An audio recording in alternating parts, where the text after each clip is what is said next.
Ang tarantado. Ano pwede kong gawin? Isip siya kung anong gagawin niya.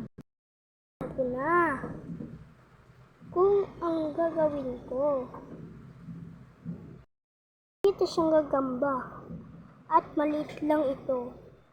At napasabi siya ng hehehe. Doon kay Manong. At nagsabi, Manong, laban tayo. Sige. Lalaban na ang dalawa. Ang sabi yung kay Manong, patay ka na sa akin, boboy. At sabi naman doon sa bata, okay, let's fight. Sabi ng mga gagamba. Ito na nga, ang sabi ng malaking gagamba na kay Manong, uy, patay. Ngunit di niya nakita na ayun na pala sa taas. Balat lang pala niya yun. Kaya, ang biglang nangyari,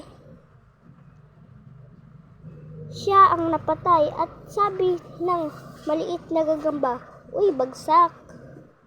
Sabi ng maliit na gagamba. At nagkapera siya. Ang sabi naman ng bata, hehehe, may pera na ako.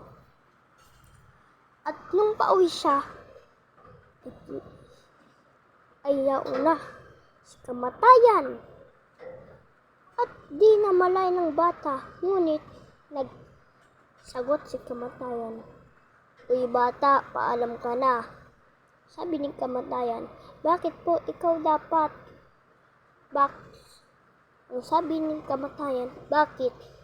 Kasi patay ka na. Ha ha ha. Funny joke moments on Batang Tarantado.